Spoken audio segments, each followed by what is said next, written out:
They wanted control because control meant safety. And safety, to them, wasn't about peace. It was about not being powerless again. You could feel it, couldn't you? The way they needed everything to stay just within reach. Close enough for them to feel your warmth, but never close enough to melt the ice around their heart. They never said it out loud, but every move they made whispered it. I can't lose control. Control over what they feel. Control over what you see. Control over what you mean to them. Because the moment they let go, they're right back in the place they swore they'd never return to. For them, control isn't just a habit. It's survival. It's the invisible armor they learned to wear. When love once came with chaos, when they were younger, love didn't mean warmth. It meant unpredictability.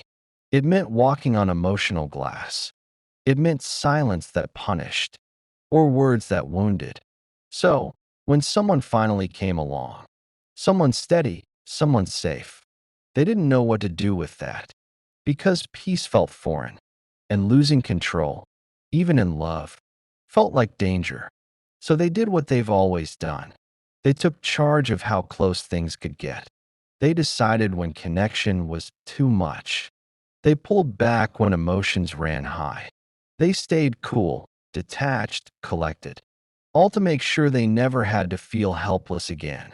But here's the truth they don't realize.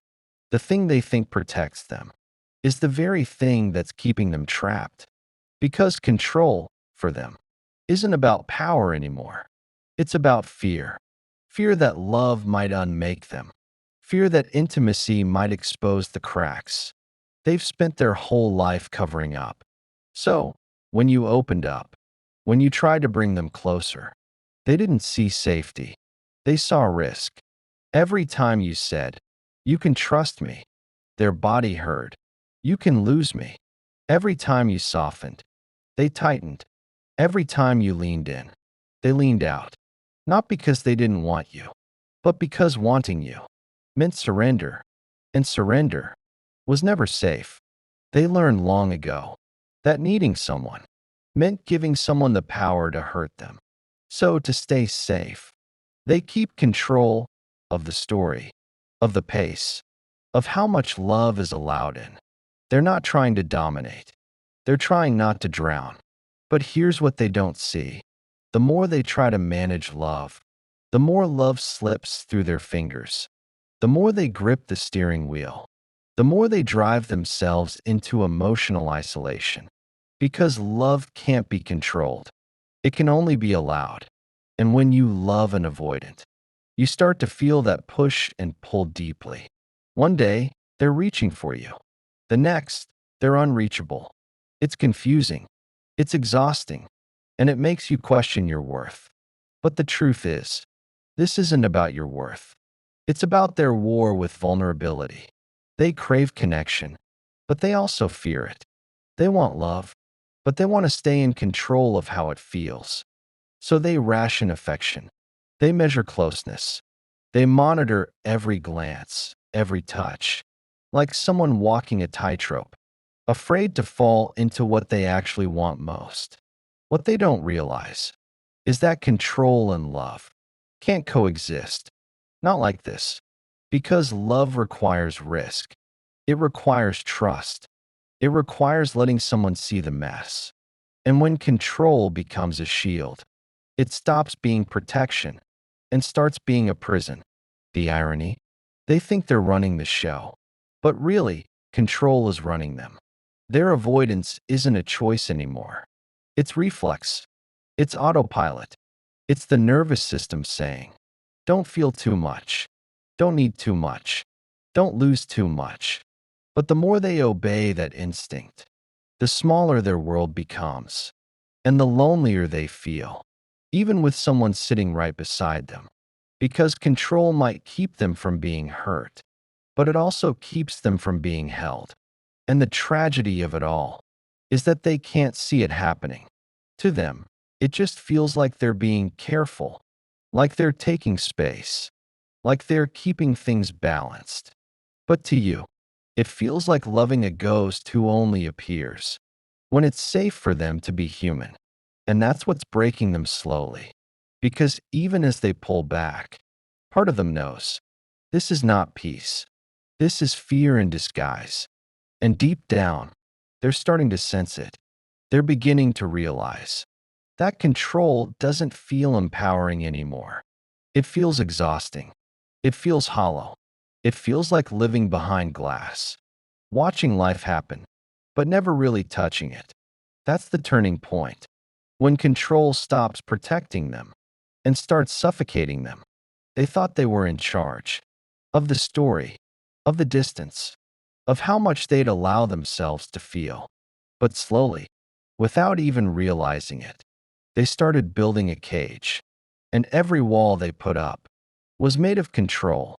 They thought it would keep them safe. Instead, it began to close in. Because when control becomes a coping mechanism, it doesn't stay obedient. It starts taking over. At first, they tell themselves, I'm just being careful. I just need to protect my peace. But over time, careful becomes guarded. Guarded becomes cold. And cold becomes lonely. They tell themselves, I'm fine alone. But they're not. They're just numb. And numbness is not peace. It's the nervous system's way of saying, I felt too much. They used to feel everything too deeply. They remember that. The heartbreak, the chaos, the confusion of needing love that never felt safe. So now, they don't chase love. They manage it. They control it. They dissect it until it loses its warmth. Because warmth once burned them. They think that by staying detached, they're protecting themselves from pain. But in truth, they're keeping themselves from healing. They avoid conflict because it reminds them of old storms. They avoid intensity because they mistake calm for danger. They avoid you because you represent everything they're not ready to feel. And yet, they can't fully let you go either. That's the loop they live in. Pull close, then pull away. Want you, then reject you. Miss you, then shut down. Because both options hurt. Being close feels unsafe. Being distant feels empty. So they pick the pain that feels familiar. Control, detachment, silence. It's safer to hold the wheel than to trust someone else to drive. But control doesn't ask for permission. It grows, quietly, subtly, until one day, it's not them steering anymore. It's fear. Fear decides what they say. Fear decides when they reply. Fear decides how much love they'll allow in. And the saddest part? They think it's strength. They think it's independence. But it's not. It's fear disguised as stability. Because real strength isn't the absence of vulnerability. It's the ability to face it. They've spent years outrunning helplessness. But in doing so, they've built a life that feels safe, but not alive. They wake up, go through the motions, keep everything in order, but nothing touches them deeply anymore. They're surrounded by people, but feel unseen. They're admired for their composure, but starved for real connection, because the walls they built to keep pain out also keep love out. They wanted control. Now control wants them.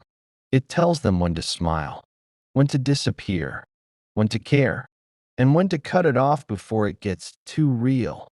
It whispers, don't let them see you need them. Don't let them think they matter too much. Don't let them know how close they got. And so they obey. They pull back when things get good. They sabotage when love feels too easy. They say things like, I just need space. But what they really mean is, I don't know how to feel safe in this closeness. Because control has trained them to associate closeness with chaos. They don't understand yet that the old danger is gone. They're fighting ghosts with the same armor that once saved them. But now, it's cutting them instead. Every time they shut down, a small part of them knows they're not protecting themselves anymore. They're punishing themselves. forever needing love in the first place. And that's what control does. When it becomes your compass, it convinces you that you're in charge of your feelings, when really, your feelings are chained. They don't cry easily anymore. They don't celebrate easily either. It's all muted. Because control doesn't allow extremes. It only allows safe. But safe has become sterile, emotionless, empty. You start to see it. The way their eyes glaze over. When moments get too tender. The way they deflect your affection. With a joke or silence. The way they stiffen. When love starts to feel real. You can feel the fear under their calm. You can sense the panic behind their poise. And yet, part of you still believes. You can reach them. You can show them that closeness. Doesn't have to mean losing control. But they're not there yet. Because they're still trying to win a battle. Against something that's not even attacking them anymore. The past is. Control became their armor. In a world that felt unpredictable. But now it's a reflex. A defense mechanism that never turned off. And that's what's heartbreaking. They don't know how to not control. It feels unsafe to relax. It feels dangerous to need. They think if they just stay steady, they'll never get hurt. But stillness isn't peace. It's suppression. And love can't breathe in suppression. You might start to wonder, how long can someone live like that?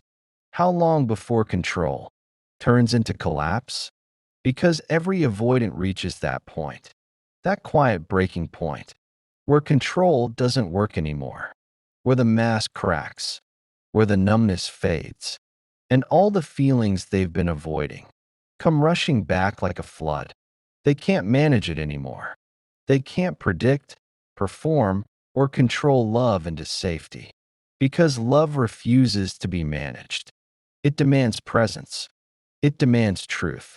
And control is built on fear of both. They start to realize that no matter how carefully they plan, how tightly they hold, how far they distance, it's never enough. Because control doesn't heal fear. It feeds it. And the more they feed it, the more it devours them. They become distant, but restless, detached, but anxious, in control, but completely disconnected from themselves.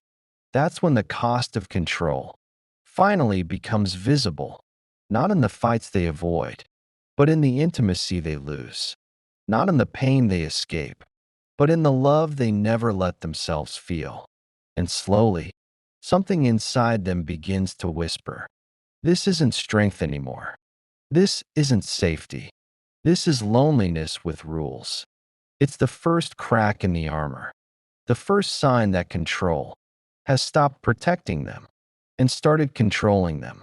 It starts quietly, not with a breakdown, not with tears, just silence. The kind of silence that used to feel like safety, but now feels like suffocation. They sit in a room that's too neat, too still, too perfect, everything in its place, except them, because something inside is no longer cooperating. The control that once kept them calm is starting to feel like a trap. They used to feel powerful when they could shut down emotion.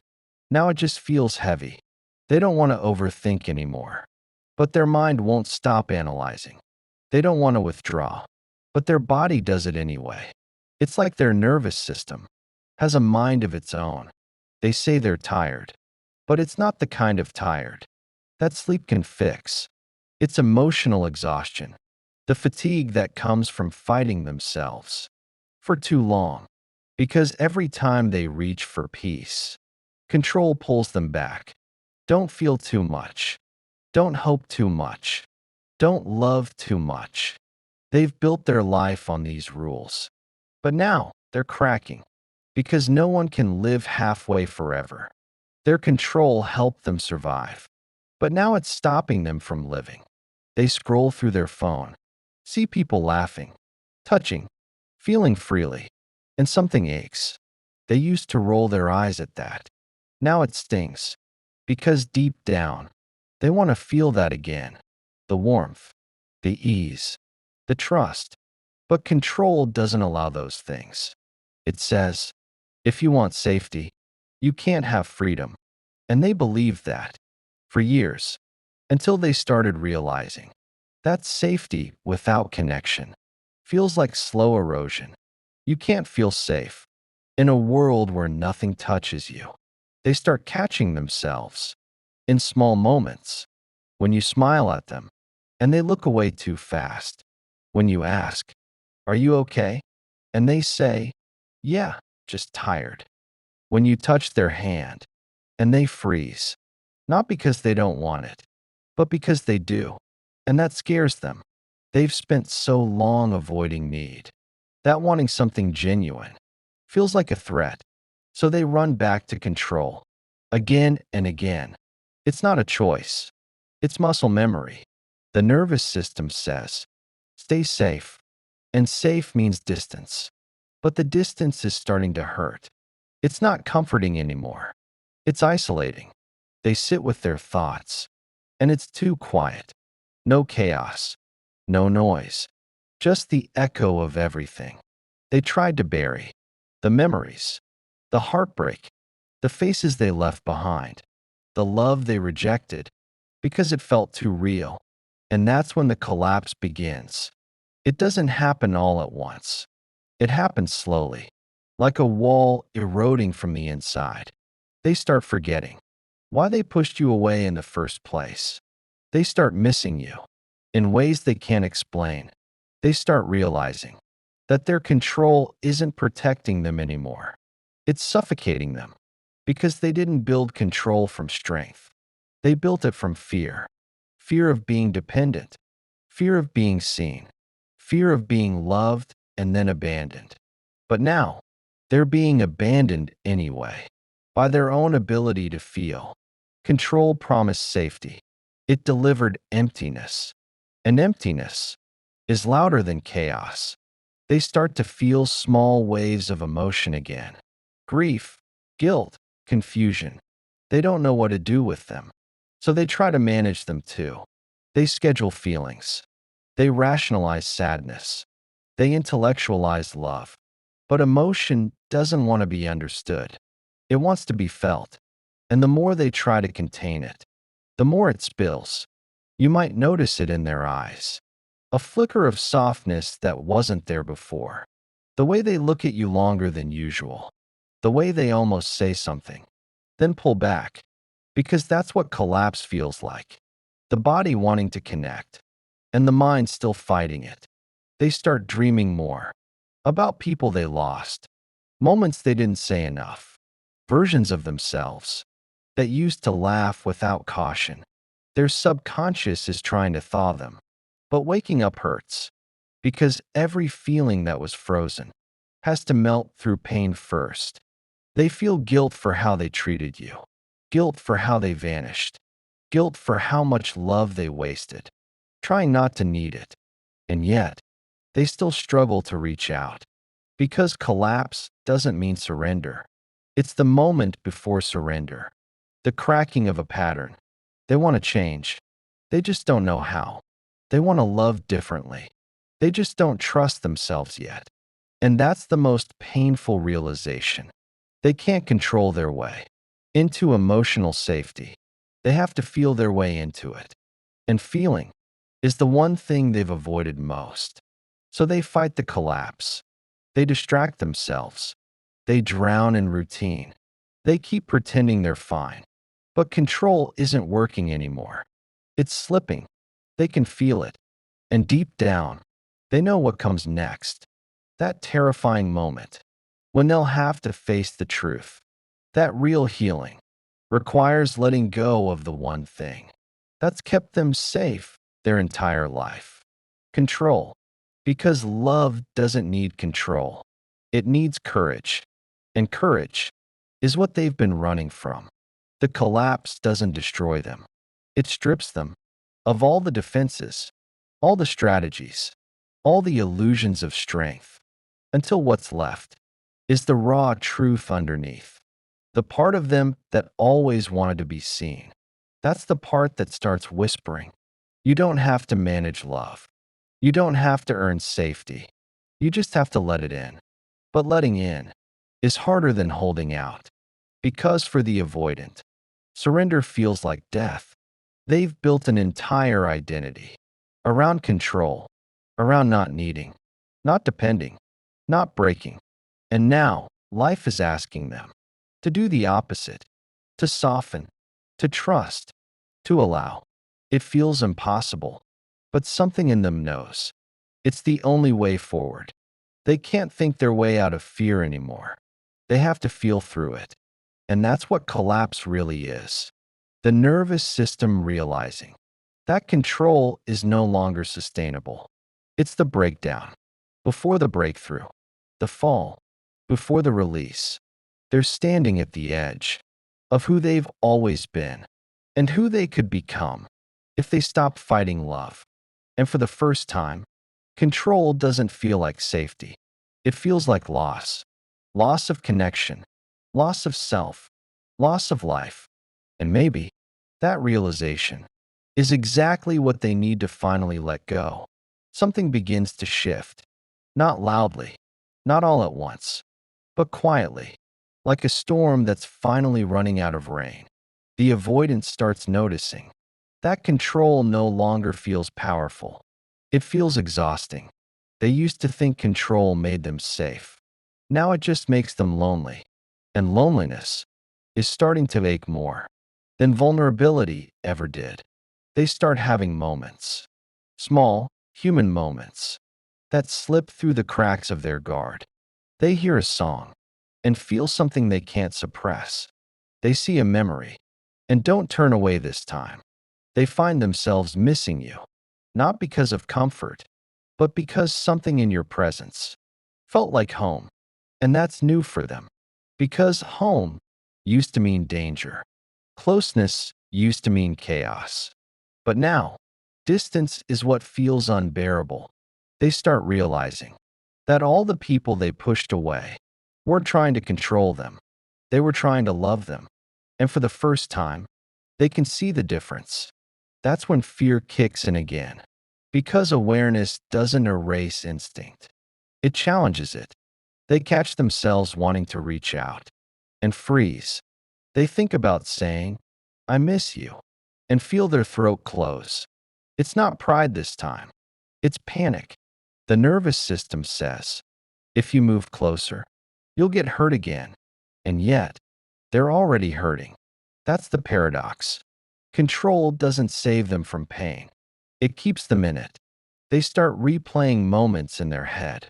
The last time they saw you, the last time they pulled away, the look on your face, when you realized they were leaving again. That memory burns, because now they understand. It wasn't rejection, it was fear, dressed as detachment. They weren't trying to escape you, they were trying to escape themselves. When they were with you, because connection brought up everything they hadn't healed. You didn't make them feel unsafe. You made them feel seen. And for someone who's built their life on being untouchable, being seen feels like exposure. But now, they're realizing that exposure is the beginning of intimacy. They've spent years mastering independence, but no one ever told them that independence without connection turns into isolation. They start to grieve, not just for the people they lost, but for the parts of themselves they abandoned trying to stay in control. The version of them that used to laugh easily, the version that believed in love, the version that wasn't afraid to need anyone. That grief is the quiet middle of healing. It's the pause between defense and release. They begin noticing the small ways. Control shows up daily, the tension in their body. When someone asks how they feel, the urge to minimize compliments, the instinct to fix things instead of feel them. Every part of them, wired for distance. But here's what's changing. They're not running from that awareness anymore. They're staying with it. It's uncomfortable. It burns. But they're staying because they're starting to realize that presence is the opposite of control. And presence is where healing begins. They start trying something new, not grand gestures, not dramatic apologies, but small, consistent honesty. When someone asks, "How are you?" they say, "I'm struggling a bit." That's revolutionary for them. Because for the avoidant, honesty about emotion feels like handing someone a loaded weapon. But they're starting to see that vulnerability doesn't destroy relationships, it deepens them. They start to notice how their body relaxes in the presence of someone calm, how it tenses when love feels unpredictable, how peace feels strange, almost threatening, because it's unfamiliar. But they stay, they breathe through it, because they're learning. That discomfort doesn't mean danger, it means growth. Their control used to say, "If you feel it, it will consume you." Now they're learning. If you feel it, it will free you. There's no overnight transformation, just daily, deliberate surrender. They start letting people in, a little more each time. They answer texts slower, but they do answer. They avoid disappearing, even when they want to. They apologize, even if their voice shakes. Every small act of openness is a rebellion against the past. They're beginning to taste what peace actually feels like, not the numb kind. That comes from shutting down, but the grounded kind. That comes from staying. Peace that doesn't come from control, but from allowing. And it terrifies them, because peace without control feels like walking without armor. But armor was never meant to be permanent. It was meant to protect, until safety could be felt from within. They start realizing that control was never about dominance. It was about fear of collapse. But collapse already happened. They survived it. Now what's left is choice. The choice to live differently, to love differently, to stay, even when the instinct screams to run. They start seeing love as something that doesn't have to consume them, but can coexist with autonomy. That balance is what healing looks like. They stop searching for perfection and start craving presence. They stop chasing control and start building trust. And slowly, the need to manage everything begins to fade. They laugh more. They listen longer. They soften faster. They start realizing that love didn't ask them to lose power. It asked them to redefine it. Because real power isn't in control, it's in connection. Control says, "I'll stay safe by staying distant." Healing says, "I'll stay safe by staying true." And that truth is what begins to transform everything. They don't stop being avoidant overnight. The patterns still whisper, the fears still hum, but they're learning to answer those fears with compassion instead of defense. They're learning that you don't heal avoidance by forcing closeness. You heal it by creating safety within it. And for the first time, they start believing that love might not be a trap after all. That maybe the thing they've been running from is the thing that could finally set them free. There's a moment in every avoidance story where the walls begin to crack, not because someone broke them down, but because they finally stop reinforcing them. It doesn't happen in some dramatic confrontation. It happens quietly, on a random day, in a moment no one else notices. Maybe they're doing dishes, driving home, or sitting in silence after an argument. And suddenly, they feel it. The fatigue of always having to be strong.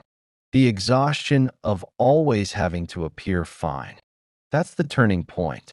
When control stops feeling safe and starts feeling like a cage, they realize they've been trying to hold everything together while falling apart inside.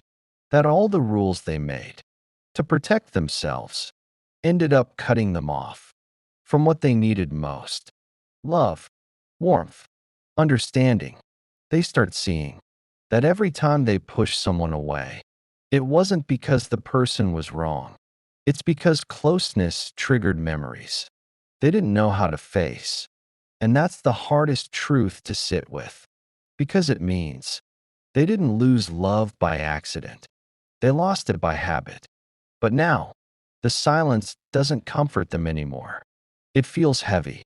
It echoes.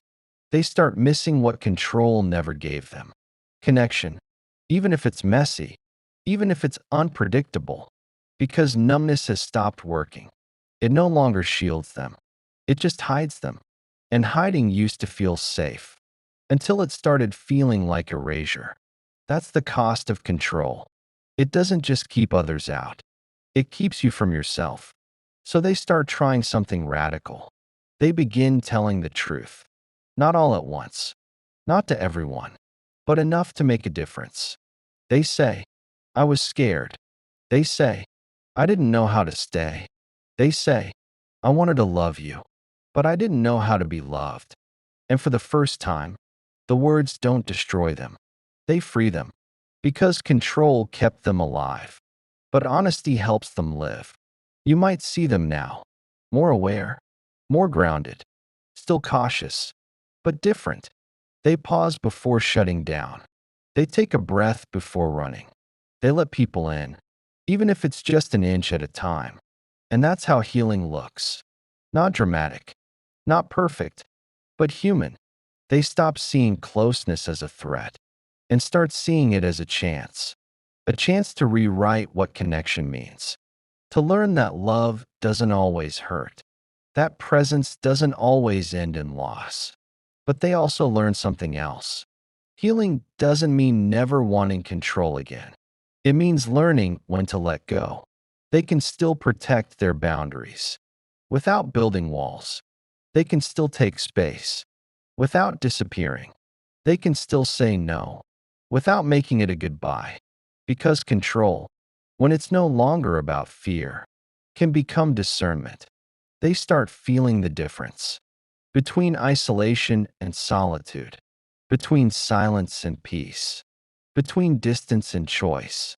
And that difference is everything.